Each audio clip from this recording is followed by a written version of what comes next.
Bapa di surga, adalah satu anugerah kalau hari ini kami boleh beribadah bersama. Kami rindu firman-Mu memenuhi hati kami, memenuhi pikiran kami. Kami sadar kami sangat terbatas, karena itu biarlah Roh Kudus sendiri menolong, memimpin kami, membukakan kebenaran firman-Mu, sehingga setiap kami yang datang ke tempat ini tidak pulang dengan sia-sia. Tapi ada satu pembaharuan yang dikerjakan oleh Allah melalui firman-Nya. Berfirmanlah Tuhan, kami siap untuk mendengar.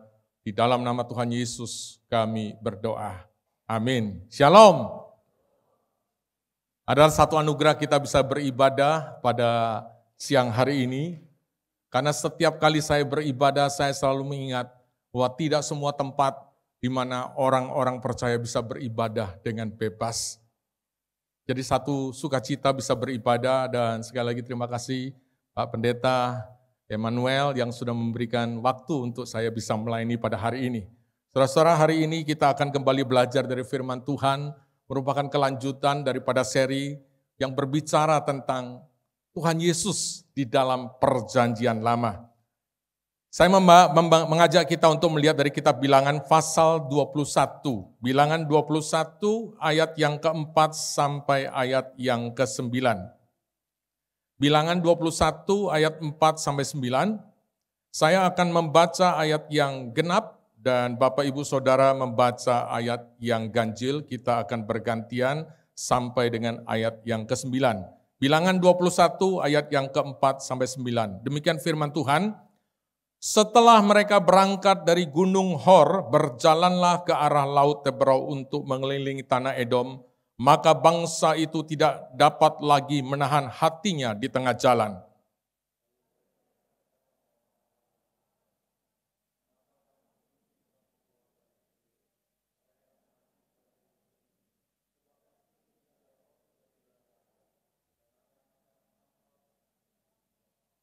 Lalu Tuhan menyuruh ular-ular tedung ke antara bangsa itu yang memagut mereka, sehingga banyak dari orang Israel yang mati.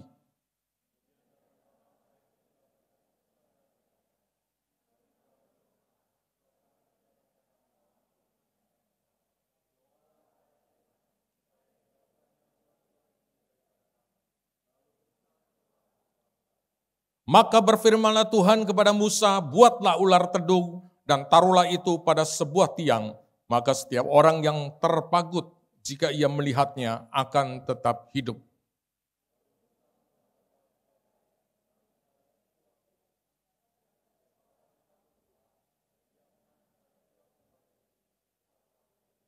Puji Tuhan, sedemikian jauh pembacaan firman. Tentu yang berbahagia adalah mereka yang mendengar, merenungkan, terlebih melakukan dalam kehidupan sehari-hari. Bapak Ibu sekalian, kalau kita membaca Alkitab, perjalanan bangsa Israel adalah perjalanan yang luar biasa. Kenapa? Ketika Tuhan melepaskan mereka dari perbudakan di Mesir, itu adalah satu peristiwa yang tidak bisa dikerjakan oleh bangsa Israel sendiri. Tuhan memakai Musa dengan tanda-tanda, dengan 10 tulah, sehingga mereka akhirnya keluar dari Mesir dengan pertolongan Allah. Apakah setelah keluar dari Mesir bangsa ini kemudian diterlantarkan oleh Allah? Tidak. Tuhan berjanji membawa bangsa ini ke tanah perjanjian. Namun dalam perjalanan itu banyak hal terjadi. Bukan hanya apa yang diinginkan, tapi apa yang tidak diinginkan juga terjadi. Dan ini juga sama dengan kehidupan kita ketika kita berjalan mengikut Tuhan. Saya mengingat ketika saya pertama kali, saya latar belakang bukan Kristen. Ketika saya pertama kali percaya kepada Tuhan, 3 bulan pertama saya seperti anak emas. Kenapa? Setiap apa yang saya doakan, Tuhan jawab. Tapi setelah itu, maka banyak hal yang saya tidak mengerti terjadi. Tidak semua doa yang saya naikkan dijawab oleh Tuhan. Mulai proses pendewasaan iman terjadi. Apa yang terjadi dalam kehidupan bangsa Israel juga sama. Mereka mengalami hal-hal yang tidak pernah mereka bayangkan. Sehingga kalau kita perhatikan terjadi banyak hal dalam kehidupan mereka. Namun yang kita tahu bahwa Allah peliharakan mereka. Allah tidak terlantarkan mereka di padang gurun. Makanya kalau kita perhatikan di dalam kitab Ulangan pasal yang ke-8. Bangsa ini diingatkan untuk bersyukur karena kebaikan Tuhan. Kenapa? Mereka bisa berjalan di padang gurun dalam keadaan aman. Mereka tidak digigit ular selama ini. Bukan karena mereka hebat dan bisa melindungi diri sendiri. tetapi karena kebaikan Allah. Tapi rupanya bangsa ini seringkali lupa. Penyakit lupa ini bukan hanya untuk orang tua, tapi orang percaya juga seringkali lupa.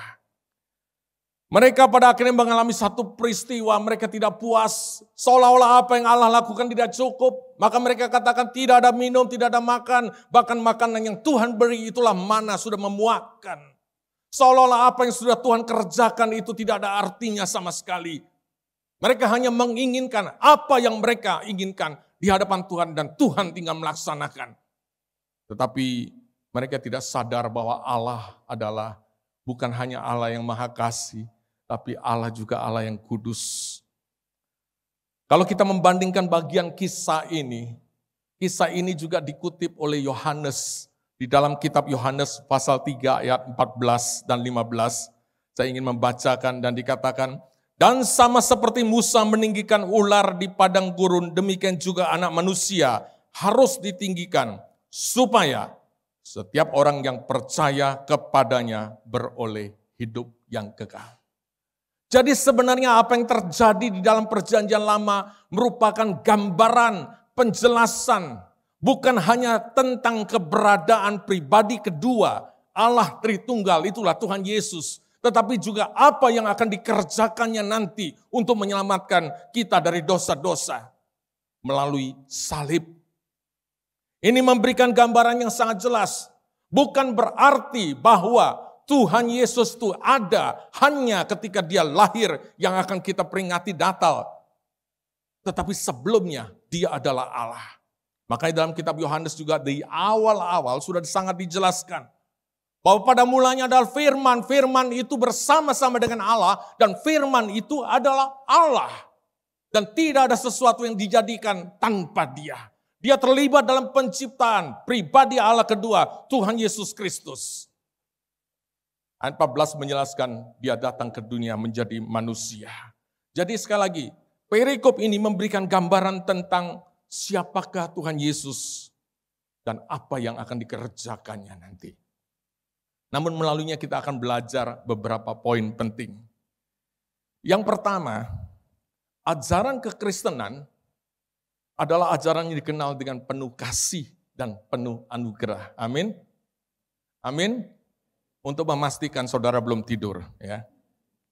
Ajaran kekristenan adalah ajaran yang diwarnai oleh kasih dan anugerah. Karena itulah kita diselamatkan karena kasih Allah, karena anugerah Allah. Namun bukan berarti menghilangkan bahwa pribadi Allah adalah Allah yang kudus. Kekudusan Allah membuat Allah tidak bisa melihat dosa. Kekudusan Allah menuntut Adam dan Hawa yang buat dosa harus diusir dari Taman Eden. Kekudusan Allah membuat bangsa Israel yang berkata-kata melawan Allah harus mengalami hukuman. Allah adalah Allah yang kudus. Makanya bangsa Israel tidak dibiarkan berdosa. Harus ada tindakan Allah. Sehingga Alkitab mencatat, maka Allah membiarkan ular tedung itu datang. Ada hukuman dan sebagian sudah mati. Karena apa? Karena kekudusan Allah. Jangan pernah main-main dengan dosa. Karena hidup kita sudah ditebus. Surat Petrus mengatakan kita ditebus dengan darah yang mahal. Darah Yesus. Kalau dia datang tinggalkan surga, datang ke dunia hanya demi menyelamatkan kita dari dosa. Masa hidup kita masih main-main dengan dosa. Ingat, Allah adalah Allah yang kasih, penuh anugerah, namun juga Allah yang kudus. Lalu apa yang kita bisa pelajari? Menyikapi hidup kita terhadap Allah yang kudus, maka hidup kita pun harus hidup kudus di hadapan Allah. Kalau tidak, maka kita banyak mengalami masalah. Saya ingat ada satu kisah yang sangat menarik, seorang anak kecil. Satu hari dia main perahu dari kertas di sebuah kolam. Anak ini kemudian taruh perahu itu, tanpa sadar ada angin, perahu itu makin lama makin pergi ke tengah. Sehingga akhirnya anak ini karena tidak bisa mengambil perahunya, anak ini menangis. Dia katakan, Aduh perauku, perauku. Tiba-tiba ada seorang muda datang, tanya, kenapa kamu nangis? Perauku di sana. Tapi karena sudah terlalu jauh, pemuda ini pun tidak bisa mengambil. Lalu pemuda ini berpikir sejenak dan kemudian dia mengambil batu yang kecil. Kemudian dia coba lempar batu itu di dekat perahu itu. Anak ini nangis. Jangan lempar ke perahuku, nanti perahuku tenggelam. Tapi pemuda ini katakan, aku tidak lempar ke perahu itu. Tapi aku melempar melebihi ke perahu itu. Misalnya perahu itu di sini, maka dia akan lempar ke sini. Supaya apa? Supaya dengan lemparan itu, maka muncul gelombang-gelombang yang mendorong perahu itu datang ke tepi. Tapi batu kecil rupanya tidak cukup untuk mengembalikan perahu itu ke tepi. Lalu pemuda ini ambil batu yang lebih besar, dia lempar. Apa yang terjadi? Terjadilah gelombang yang lebih besar untuk mendorong perahu ini ke tepi. Masih belum, dia ambil batu yang paling besar, dia lempar. Gelombangnya makin besar dengan tujuan apa? Untuk mendorong perahu ini makin ke tepi. Kadang kita nggak sadar kita ini sudah jauh dari Tuhan. Kita anggap diri kita apa yang saya lakukan benar, tidak apa-apa. Apa yang saya lakukan, saya rajin ke gereja, saya memberi dan sebagainya. Tetapi sesungguhnya kita jauh, kita tidak peduli sama Tuhan. Makanya seringkali Tuhan lempar perahu, dikasih batu yang kecil, gelombang yang kecil, kita masih lupa. Makanya seringkali gelombang yang paling besar terjadi dalam kehidupan kita. Tadi pagi saya bersaksi tentang seorang bapak. Istrinya di Hong Kong. Istrinya percaya kepada Tuhan Yesus dan dibaptis. Tapi bapak ini, dia bilang terus terang begini. Ini orang Kristen bodoh. Hari Minggu itu bisa cari uang. Masa orang Kristen datang ke gereja malah taruh uang. Bodoh ini orang Kristen. Memang bapak ini pekerja keras. Dia ingin supaya dia beli rumah. Beli rumah di Hong Kong itu mahal sekali. Bukan hanya mahal, sangat mahal. Sesudah itu kami tidak ketemu berapa tahun. Sampai satu saat bapak ini telepon saya lagi. Pak Johan, Pak Pendeta bisa datang enggak ke rumah saya? Saya kaget juga ini kenapa bapak ini. Saya bilang baik Pak, rumah saya yang baru. Wah saya pikir nih bapak ini sudah berhasil. Lalu saya datang ke rumahnya. Ketika saya datang ke rumahnya, memang rumahnya baru. Belum seluruhnya selesai direnovasi. Tapi dia sudah masuk. Dan apa yang terjadi? Saya kaget lihat bapak ini sudah kurus sekali. Lalu dia ngomong sama saya begini, Pak, sekarang saya baru sadar, ternyata punya uang banyak, tidak ada gunanya. Saya bilang, Pak, sekarang bukan saya yang ngomong, Bapak yang ngomong sendiri. Tapi puji Tuhan akhirnya dia sadar, dia bisa tinggal di rumah yang baru dibeli hanya 3 hari. Sesudah itu dia pindah rumah sakit dan di rumah sakit dia percaya kepada Tuhan sebelum dia pulang ke surga. Bapak Ibu sekalian, kesabaran Tuhan itu memang dia sabar. Tapi Petrus mengatakan, anggaplah kesabaran Tuhan kesempatan untuk kita bertobat. Seringkali kita main-main, kita merasa diri menjadi orang Kristen. Sehingga kita seenaknya hidup dalam anugerah. Kita tidak sadar bahwa kita punya Allah yang kudus. Kita menempatkan dia sebagaimana bangsa Israel hanya bisa melawan komplain dan hanya ingin Tuhan melakukan seperti yang dia inginkan. Makanya seringkali kita akhirnya Tuhan banyak pukulan terjadi. Kalau hari ini saya katakan, kalau hari ini kita dikasih kesempatan hidup, itu anugerah. Amin. Jangan pernah main-main dengan kesempatan yang Tuhan berikan. Karena dia sudah datang di atas kayu salib menebus kita. Itulah gambaran yang diberikan di dalam kitab Bilangan ini. Bahwa Yesus di atas kayu salib itu, dia dihukum. Karena itu jika engkau masih hidup dalam dosa, inilah saatnya untuk tidak main-main tinggalkan dosa. Saya bukan nakut-nakuti, siapa tahu ini kesempatan terakhir. Jangan tegang. Tapi Allah adalah Allah yang kudus. Bagi kita yang sudah percaya, jangan main-main dengan dosa karena Allah adalah kudus. Dia sudah tinggalkan dosa justru untuk demi kita lepas dari ikatan dosa.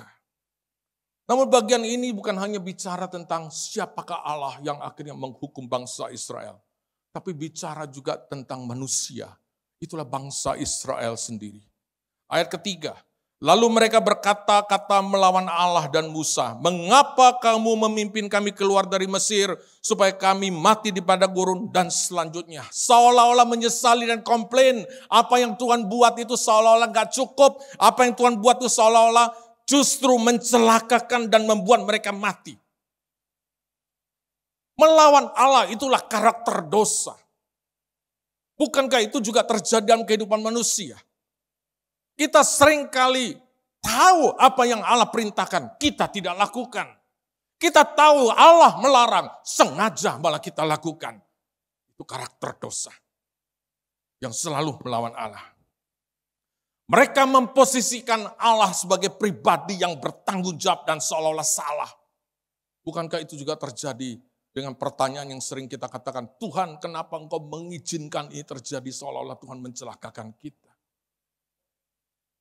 Saudara-saudara, ini bukan pertama kali bangsa Israel mengeluh dan mengeluh. Sudah berulang kali. Bahkan setelah alami pertolongan Tuhan begitu banyak mujizat terjadi, masih saja mereka belum melihat akan seluruh kebaikan Allah. Tidak puas. Namanya orang berdosa. Saya yakin manusia normal, penjahat sekalipun, ketika buat dosa, pasti hatinya gelisah. Permisi tanya, kita ada yang sudah berkeluarga, sudah tua, ada yang masih muda, sekolah, kuliah. Pernah nyontek enggak? Enggak dijawab, enggak selesai ini ibadah. Pernah nyontek tidak? Pernah. Waktu pertama kali nyontek gimana? Itu jantung itu tok tok tok tok tok tok tok. Betul ya? Iya. Kedua kali lebih tenang. Ketiga kali selanjutnya kalau nggak nyontek nggak enak.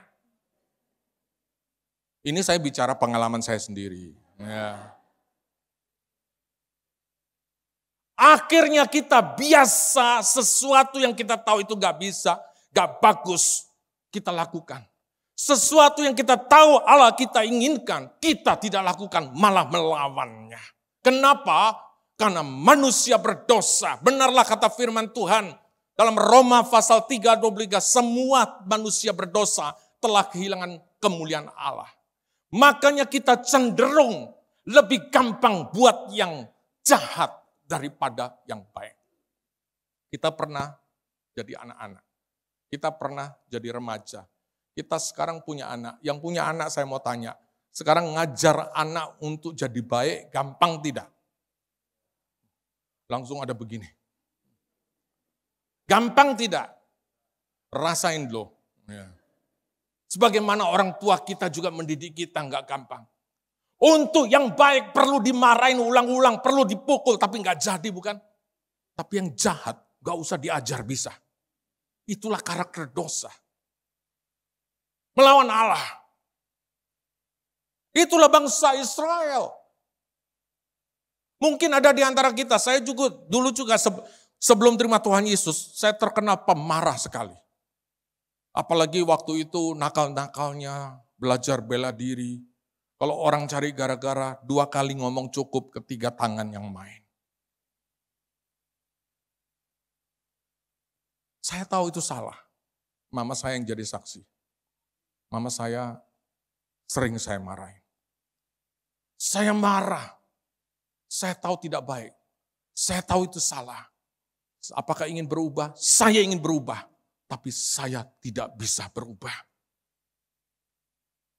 Kenapa? Karena hidup saya sudah dikuasai oleh dosa. Sampai saya percaya kepada Tuhan Yesus.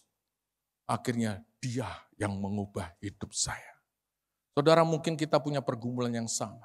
Tidak sedikit mungkin di antara kita yang masih bergumul dengan karakter-karakter dosa tertentu. Orang lain mungkin gak tahu, pendeta gak tahu, kita yang tahu, Tuhan yang tahu. Kita ingin berubah, tapi buat lagi. Kita ingin berubah, buat lagi. Itulah karakter dosa, dikuasai oleh dosa. Sehingga Rasul Paulus juga pernah ungkapkan pergumulan, dalam hatiku aku ingin sesuatu yang baik, tetapi justru yang tidak baik yang aku kerjakan. Kenapa? Karena dosa berkuasa atas hidupku. Selalu ada pemberontakan terhadap Allah. Tapi Paulus tidak berhenti sampai di situ. Dia katakan, aku manusia celaka. Tapi syukur ada Tuhan Yesus. Tidak ada perubahan hidup. Tidak ada perubahan karakter tanpa kita terlebih datang dulu kepada Tuhan Yesus. Karena itu sangat penting untuk kita sungguh-sungguh menyadari. Sehingga hidup kita sungguh-sungguh bukan hanya menjadi orang percaya, tapi hidup kita diubahkan. Karena pada dasarnya kitalah ada orang berdosa. Namun setelah kita percaya kepada Tuhan Yesus, hidup kita diselamatkan, maka kita harus belajar. Saya senang dengan kata-kata seorang hamba Tuhan. Dia katakan begini, kita harus belajar rela dipaksa dan dipaksa untuk rela. Saya ulangi kalimat ini. Kita harus belajar rela dipaksa dan dipaksa untuk, saya ulangi. Kita belajar rela dipaksa dan dipaksa untuk rela. Kenapa? Sekali lagi ini berkaitan dengan karakter dosa. Satu hari ada seorang datang ke gereja kami di Hong Kong. Dia datang, hari pertama datang, sesudah ibadah langsung datang kepada saya. Lalu dia bilang sama saya gini, Pak, saya mau bantu pelayanan sekolah minggu. Kaget saya. Biasanya pendeta cari orang itu setengah mati, ini tawarkan diri. Lalu saya bilang, oke, nanti kita lihat. Saya ingin tahu dulu, apakah dia rajin ibadah enggak? Karena baru datang. Ternyata dalam 1 bulan, paling banyak 2 kali. Bisa sekali baru datang. Lalu saya pikir begini, kalau orang ini melayani, kemudian dia senang dia datang, nggak senang, dia nggak datang. Bagaimana dengan anak-anak sekolah minggu yang dilayani? Kenapa? Karena bicara soal kerelaan, biasanya bicara soal hati. Kalau hati sudah nggak rela, biasanya tinggalin begitu saja. Makanya kalimat ini saya senang diucapkan oleh hamba Tuhan. Kita harus rela dipaksa dan dipaksa untuk rela. Kenapa? Karena seringkali hal yang baik itu kita sulit lakukan, kita harus paksa diri kita untuk bisa melakukan. Saya selalu tekankan kepada jemaat saya, kalau kamu mau jadi anggota, ini bukan di sini Pak ya, kamu harus baca Alkitab 1 hari 4 pasal. Saya kasih formnya, setiap minggu kamu bawa, saya periksa. Kalau enggak lulus. Kejam ini Pak Pendeta. Enggak apa-apa. Kenapa? Kalau 1 hari 1 ayat, seumur hidup kita sampai liang kubur, nggak selesai baca Alkitab. Tapi kalau 1 hari 4 pasal, maka dalam 1 tahun kita baca Kejadian sampai Wahyu, lalu ulang lagi. Banyak orang Kristen tidak baca Alkitab, hanya mandalin khotbah, apalagi sekarang banyak di YouTube yang enak dipilih saja. Imannya bukan berdasarkan firman. Makanya tidak jarang orang Kristen bergumul untuk taat firman Tuhan. Hatinya terus berontak, berat untuk lakukan firman Tuhan. Kenapa? Imannya.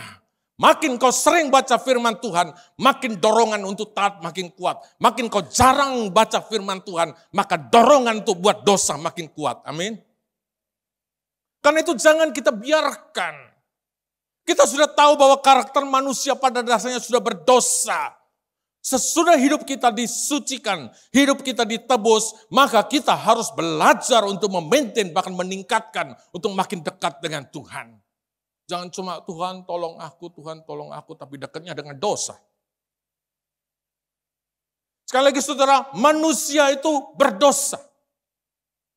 Saya sebagai pendeta juga orang berdosa. Tapi puji syukur bahwa Allah yang sudah mengampuni dan menyelamatkan hidup saya melalui kematian Tuhan Yesus. Dia mengubah saya.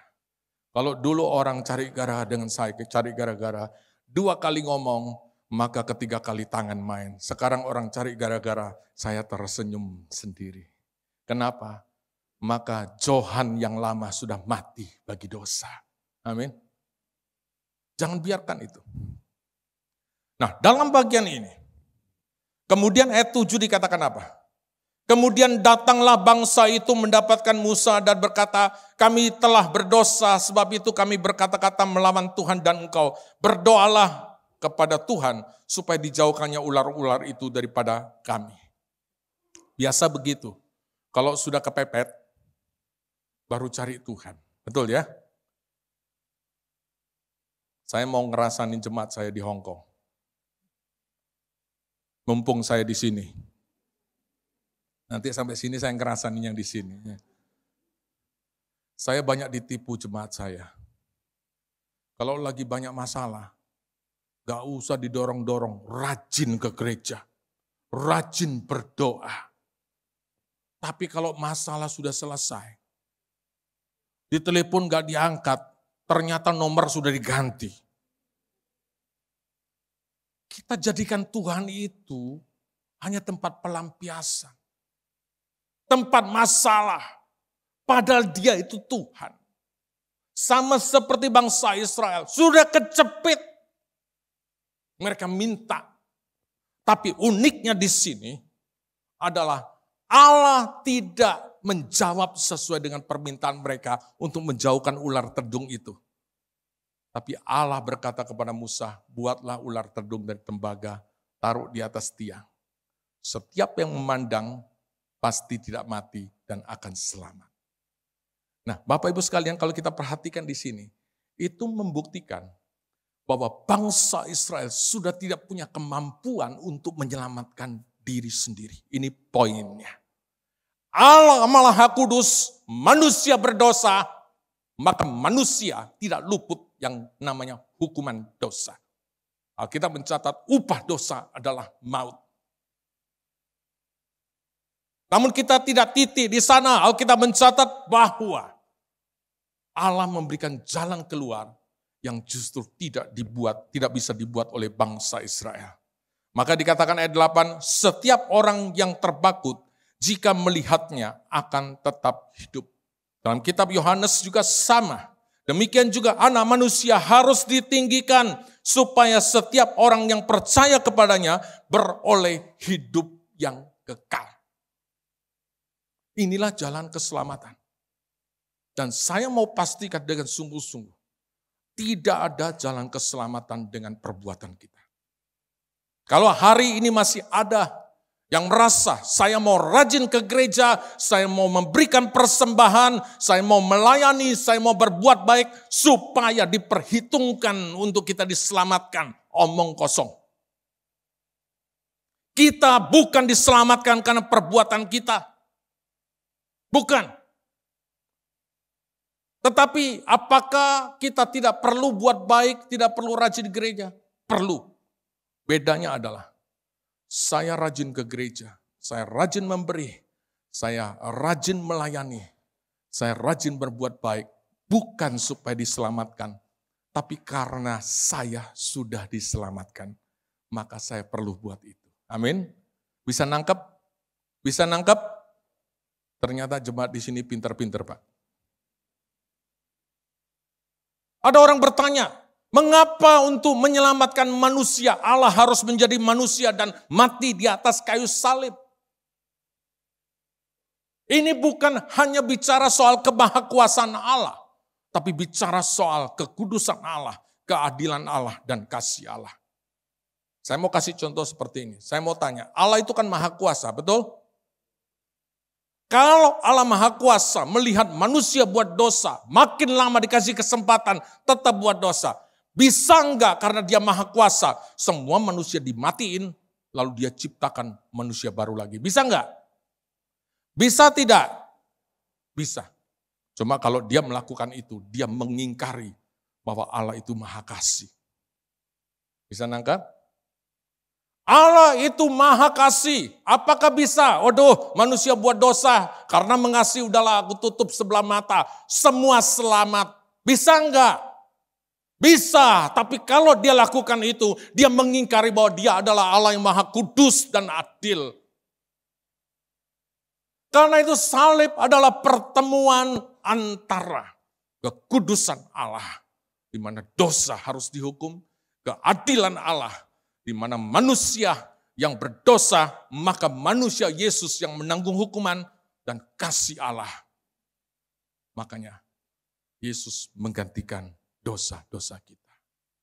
Saudara, satu perbuatan yang luar biasa yang tidak dikerjakan oleh siapapun manusia di dunia ini.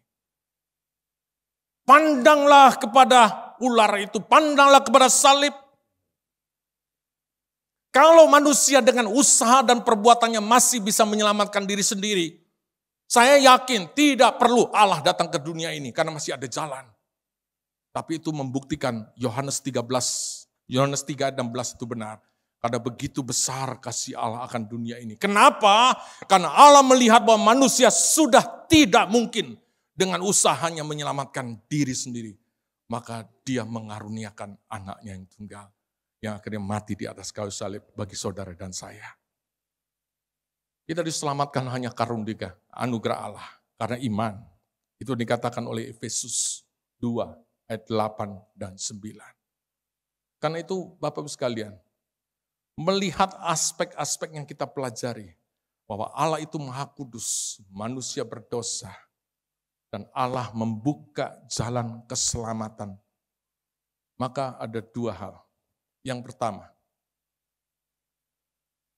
bagi yang mungkin beragama Kristen, tapi masih hidup dalam dosa, masih main-main, inilah saatnya untuk kau berkata, Tuhan cukup. Saya juga melayani di daerah-daerah Kristen. Karena saya dulu latar belakang bukan Kristen. Saya pikir ketika saya ditugaskan di daerah Kristen, wah saya akan tugas di sorga. Ternyata di daerah Kristen banyak iblisnya. Kenapa? Hanya beragama Kristen, tapi hidup dalam dosa. Saya nggak sebut daerahnya mana. Saya kaget, banyak orang Kristen mabuk. Orang Kristen di sana lebih takut kepada pendeta daripada kepada Tuhan. Biarpun orang mabuk, lihat pendeta langsung sadar, selamat pagi Pak. Habis itu mabuk lagi. Bagi orang seperti ini, stop. Dia Allah yang kudus, sudah saatnya. Kau tidak bisa mengubah hidupmu sendiri. Kau tidak bisa mengubah karakter dosamu. Kecuali engkau memandang kepada salib itu. Izinkan dia mengubah. Izinkan dia masuk dalam hatimu sebagai Tuhan dan Juru Selamat. Sehingga mulai memproses. Dan ketika saya tahu bahwa saya nggak bisa berubah, saya katakan Tuhan ampuni dosa saya. Terima kasih engkau mati di atas kayu salib. Tuhan silakan masuk dalam hati saya menjadi Tuhan menguasai hidup saya. Lalu saya mulailah hidup baru di hadapan Tuhan. Karakter lama, saya mulai berdoa, Tuhan saya ini cepat marah, tolong ajarin supaya saya ini cepat jadi orang sabar. Belum amin, ada cari orang gara-gara lagi. Ini darah sudah naik sini. Saya marah sama Tuhan, Tuhan saya ini minta sabar, kenapa dia yang datang? Tapi akhirnya Tuhan proses. Lalu Tuhan ingatkan, loh kamu kan minta sabar, makanya saya kirim. Saudara, proses. Tidak ada cara lain kecuali kita percaya. Saya pernah melayani di penjara Kalisosok, Surabaya. Bagian dari Surabaya tahu. Jadi orang-orang Kristen di penjara itu semua dikumpulin. Dari pembunuh, ada perampok, pokoknya macam-macam kejahatan. Saya kaget, ibadah sampai 150 orang. Ini orang Kristen semua. Lalu saya tanya, saudara percaya bahwa Tuhan Yesus satu-satunya jalan keselamatan? Amin, katanya semua. Ya ini apakah orang ini percaya berarti masuk surga semua? Kenapa di sini? Loh, Bapak bilang tadi bahwa kita diselamatkan bukan karena perbuatan. Betul.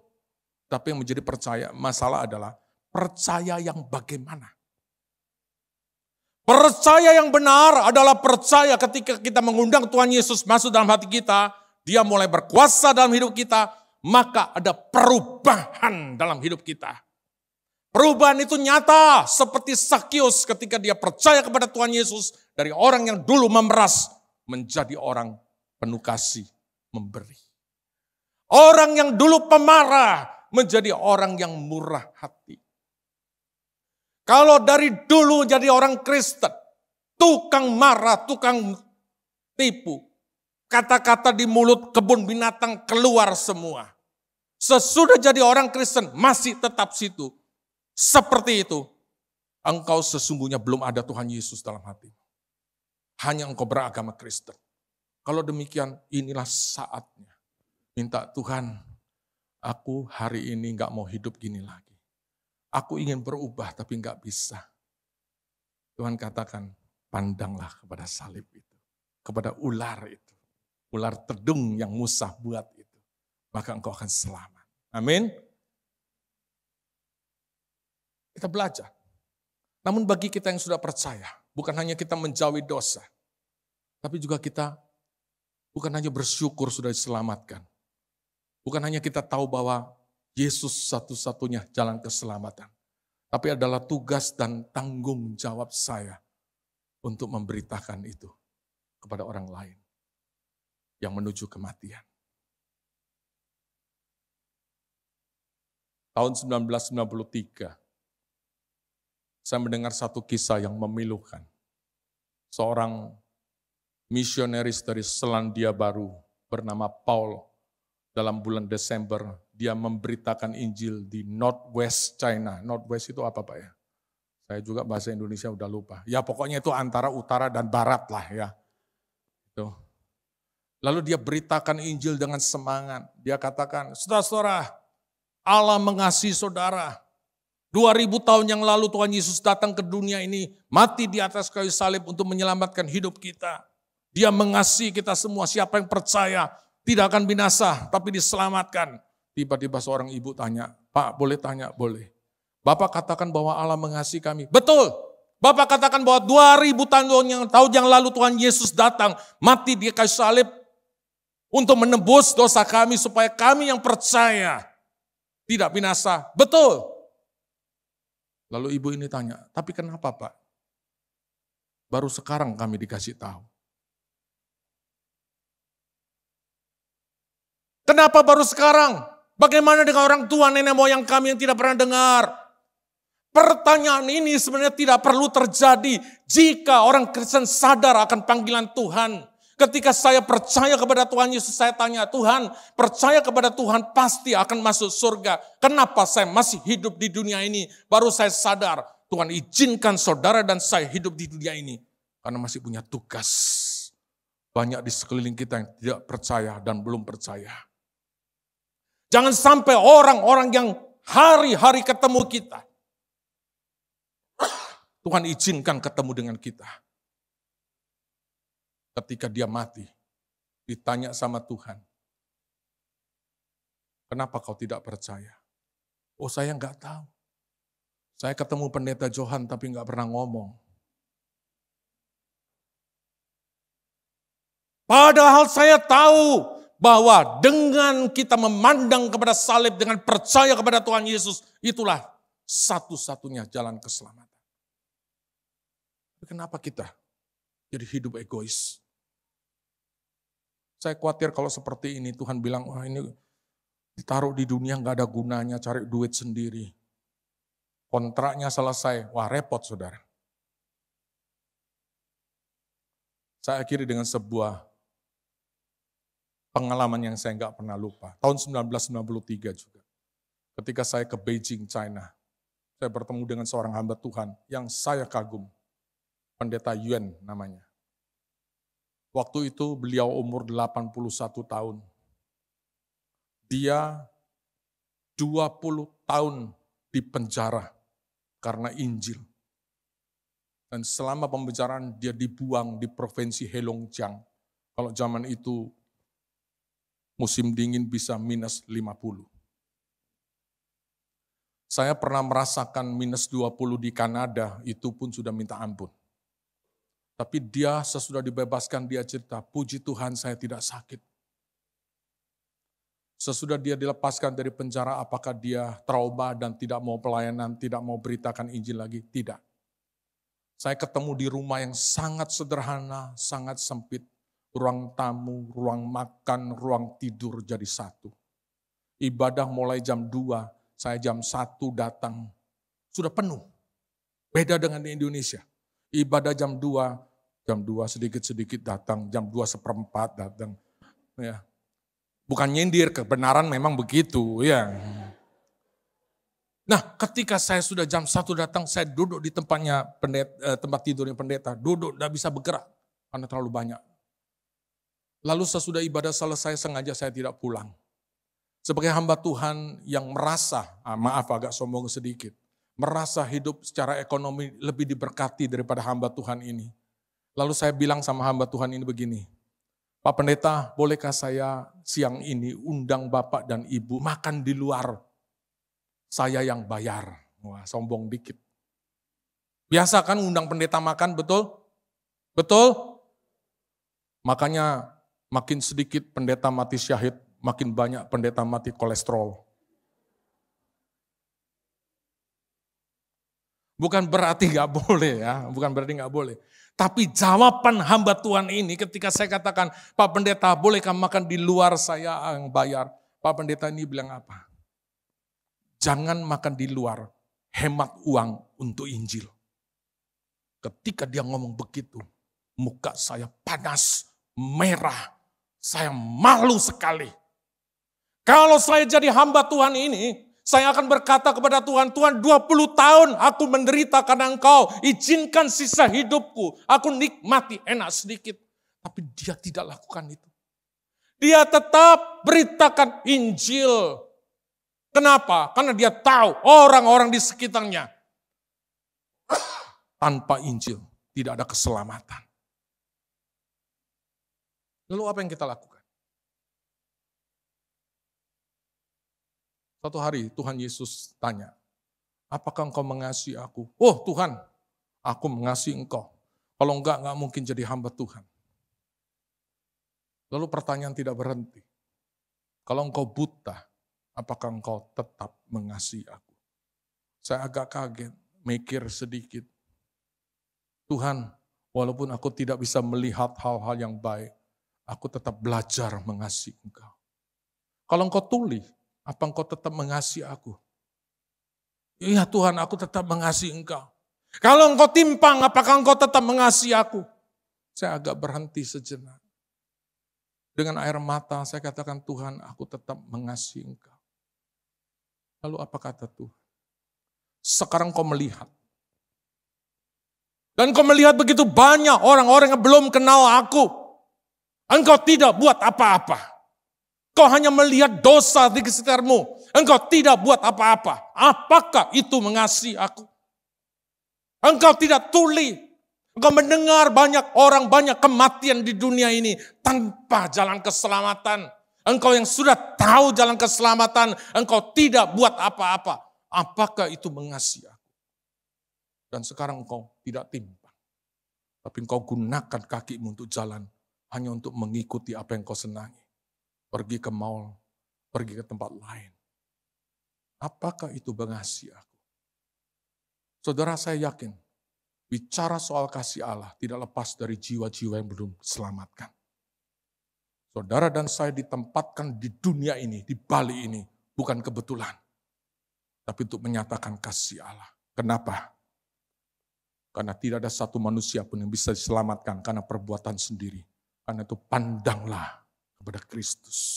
Amin. Kita berdoa. Mari kita mengambil waktu teduh sejenak.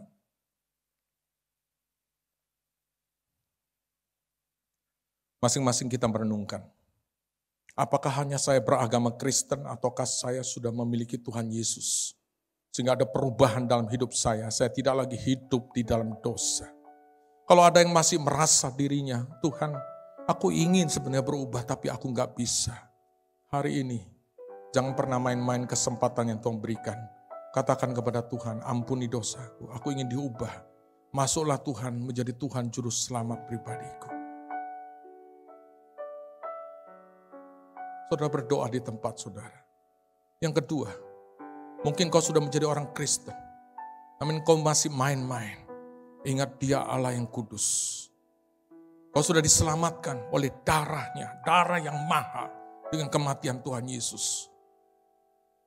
Allah menyelamatkan hidup saudara dan saya, menempatkan kita di dunia ini.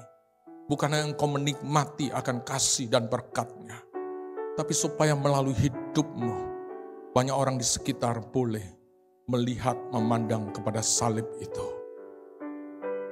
Hari ini firman Tuhan bicara dalam perjanjian lama, bukan hanya tentang pribadi Yesus, tetapi apa yang sudah dilakukannya untuk kita, yang kita nikmati.